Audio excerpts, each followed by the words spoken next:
আসসালামু আলাইকুম। এখন দেখবেন সংবাদ শিরোনাম।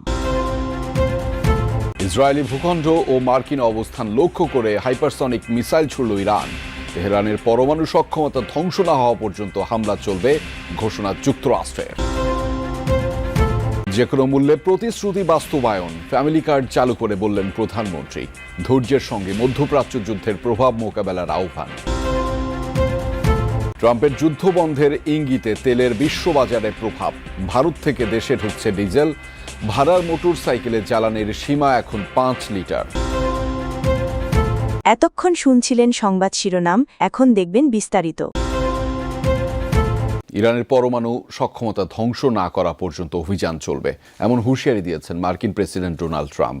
গণমাধ্যমকে তিনি জানিয়েছেন, যখন অভিযান শেষ হবে তখন ইরানের আর সমরাস্ত্র তৈরির সক্ষমতা থাকবে না। অন্যদিকে মার্কিন প্রতিরক্ষা মন্ত্রী পিটার হেগসেথ হুমকি দিয়ে বলেছেন, প্রতিবেশীদের উপর হামলা চালিয়ে সবচেয়ে বড় ভুল করেছে ইরান। এদিকে ইসরায়েলি ভূখণ্ড এবং মার্কিন অবস্থান লক্ষ্য করে হাইপারসনিক মিসাইল সহ 4 ধরনের ক্ষেপণাস্ত্র ছুড়েছে ইরানের বিপ্লবী গার্ড বাহিনী। লক্ষ্য ইসরায়েলের হাইফা বন্দর। ছুটে যাচ্ছে একের পর এক ড্রোন। ইসরায়েলি ভূখণ্ড লক্ষ্য করে মঙ্গলবার নতুন করে অভিযান চালায় ইরানের বিপ্লবী গার্ড বাহিনী। 34তম দফার এই হামলায় ব্যবহার করা হয় হাইপারসনিক সহ 4 ধরনের মিসাইল। এর পাশাপাশি ইসরায়েলের রামাত ডেভিড বিমান ঘাঁটিতেও হামলা হয়। ইরানের দাবি, হামলায় তেল আবিবের পূর্বাঞ্চলে ইসরায়েলের গোপন ক্ষেপণাস্ত্র লঞ্চারগুলো ধ্বংস হয়েছে। হামলায় আবুধাবির কাছে আল ধাফরা বিমান ঘাঁটি এবং বাহরাইনের জুফায়ার ঘাঁটিতে অবস্থিত মার্কিন সেনাদের টার্গেট করা হয়। এদিকে ইরানে অভিযান নিয়ে আবারও হুঁশিয়ারি এলো ওয়াশিংটনের পক্ষ থেকে। মার্কিন প্রেসিডেন্ট ডোনাল্ড ট্রাম্প হুমকি দিয়ে বলেন, ইরানের সমরাস্ত্র সক্ষমতা ধ্বংস না হওয়া পর্যন্ত অভিযান চলবে। অন্যদিকে প্রতিরক্ষা মন্ত্রীর হুমকি, প্রতিবেশীর উপর হামলা চালিয়ে বড় ভুল করেছে ইরান। আমরা যখন অভিযান শেষ করব তখন ইরানের সমরাস্ত্র তৈরির সক্ষমতা বলতে আর কিছু থাকবে না। তাদের পরমাণু প্রকল্প ধ্বংস করা হবে। তারা আর এ ধরনের কোনো পদক্ষেপ নেওয়ার সাহস করবে না। প্রতিবেশীদের উপর হামলা চালানো ইরানের সবচেয়ে বড় ভুল ছিল। হরমুজ প্রণালী বন্ধে তারা যদি কোনো পদক্ষেপ নেয় তাহলে এখনকার চেয়েও 20 গুণ বেশি আঘাত হানবে যুক্তরাষ্ট্র। এদিকে আবারও ইরানের পররাষ্ট্রমন্ত্রীর হুঁশিয়ারি, কোনো ধরনের সমঝোতার প্রস্তাবের সামনে মাথা নত করবে না তেহরান। এদিকে ইসরায়েলের প্রধানমন্ত্রী বেনিয়ামিন নেতানিয়াহুর মৃত্যু নিয়ে গুজব ছড়িয়েছে সামাজিক যোগাযোগ মাধ্যমে। যদিও আন্তর্জাতিক কোনো গণমাধ্যমে এ বিষয়ে কিছুই জানানো হয়নি, এমনকি ইসরায়েলের গণমাধ্যমেও প্রকাশিত হয়নি এমন কোনো তথ্য। তবে ইরানের রাষ্ট্রীয় গণমাধ্যম তাসনিম নিউজে এ সংক্রান্ত এক প্রতিবেদন প্রকাশিত হয়েছে। কিন্তু কিভাবে নেতানিয়াহুর মৃত্যু হয়েছে সে সম্পর্কিত কিছুই উল্লেখ করা হয়নি প্রতিবেদনটি। এক রুশ গণমাধ্যমের বরাতে নেতানিয়াহুর অবস্থান লক্ষ্য করে হামলা চালানোর কথা বলা হয়েছে প্রতিবেদনে, যার জেরে সামাজিক যোগাযোগ মাধ্যমে ছড়িয়েছে নেতানিয়াহুর মৃত্যুর গুজব। এ নিয়ে সৃষ্টি হয়েছে ধোঁয়াশা। ইরানের উপর মার্কিন ইসরায়েল যৌথ সংঘাত শুরুর পর থেকে প্রকাশ্যে দেখা যায়নি নেতানিয়াহুকে। ধারণা করা হচ্ছে ইউরোপের কোনো এক দেশে অবস্থান করছেন তিনি। ইরানে কাঙ্ক্ষিত জয়ের অনেকটাই অর্জন করে ফেলেছে যুক্তরাষ্ট্র। যুদ্ধ প্রায় শেষের দিকে, এমন মন্তব্য করেছেন মার্কিন প্রেসিডেন্ট ডোনাল্ড ট্রাম্প। হোয়াইট হাউসে সাংবাদিকদের সঙ্গে কথা বলতে গিয়ে ট্রাম্প বলেন, এরই মধ্যে ইরানের ড্রোন ও ক্ষেপণাস্ত্র সক্ষমতা প্রায় ধ্বংস হয়ে গেছে। আমরা ইরানের কোথায় কোথায় ড্রোন তৈরি হয় সবই এখন জানি এবং একের পর এক সেগুলো ধ্বংস করা হচ্ছে। তাদের মিসাইল লঞ্চার 90% বেশি ধ্বংস হয়ে গেছে। ড্রোন হামলাও প্রায় পুরোপুরি কমে গেছে। যে কোনো মূল্যে নির্বাচনী প্রতিশ্রুতি বাস্তবায়ন করা হবে। বিএনপি জবাবদিহিতে বিশ্বাস করে বলেই দায়িত্ব নেয়ার 1 মাসের মধ্যেই প্রতিশ্রুতি বাস্তবায়ন করছে সরকার। দুপুরে রাজধানীর করাইলে পরীক্ষামূলকভাবে ফ্যামিলি কার্ডের উদ্বোধন করে এই কথা বলেন প্রধানমন্ত্রী তারেক রহমান। মধ্যপ্রাচ্য সহ বৈশ্বিক পরিস্থিতি বিবেচনায় কিছু ক্ষেত্রে সময় লাগলেও ধৈর্যের সাথে পরিস্থিতি মোকাবেলার আহ্বান জানান তিনি। 5 বছরের মধ্যে 4 কোটি পরিবারকে ফ্যামিলি কার্ডের আওতায় আনার প্রতিশ্রুতি পুনর্ব্যক্ত করেন তারেক রহমান।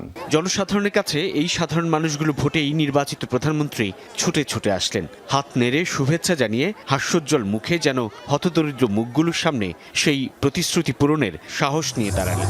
প্রাথমিকভাবে দেশের 13টি জেলার 15টি ওয়ার্ডের প্রায় 37,567 জনের হাতে এই ফ্যামিলি কার্ড সেবা পৌঁছানোর উদ্বোধন করলেন তিনি। নিজ সংসদীয় এলাকার করাইল বস্তি সংলগ্ন TNT খেলার মাঠে করাইল, সাততলা ও ভাসানটেক 3 বস্তির 15,000 সুবিধাভোগীর মধ্যে 17 নারীর হাতে ফ্যামিলি কার্ড তুলে দেন।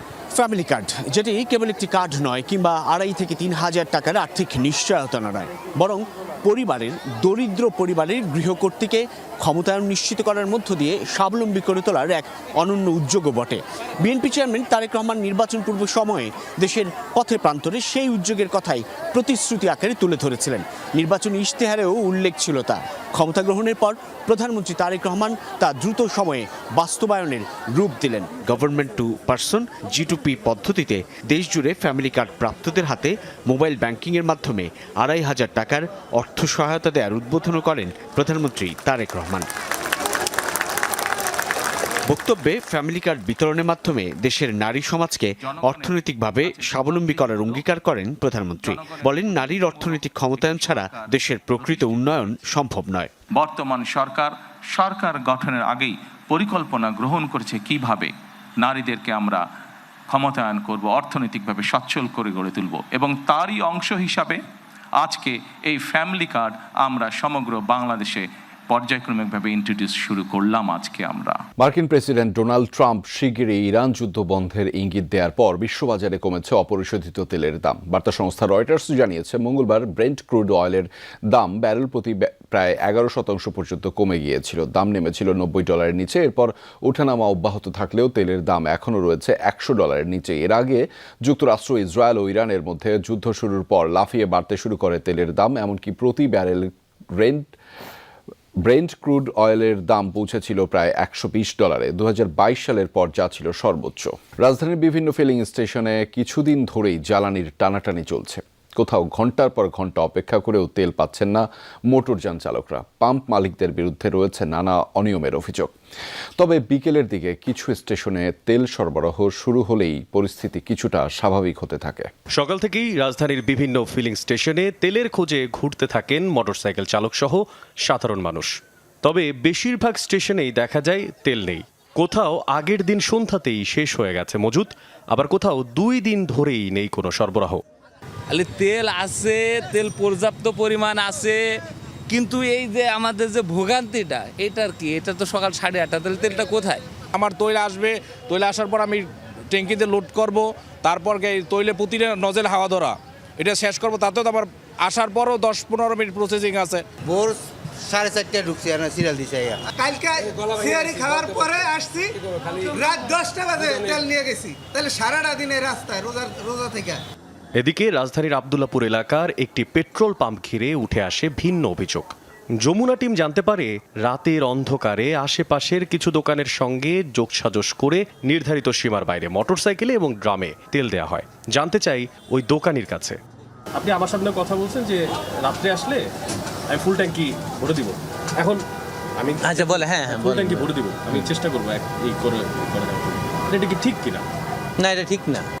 প্রথমে অস্বীকার করলেও পরে স্থানীয়দের সামনে প্রশ্নের মুখে এক পর্যায়ে তা স্বীকার করেন পাম্প সংশ্লিষ্টরা।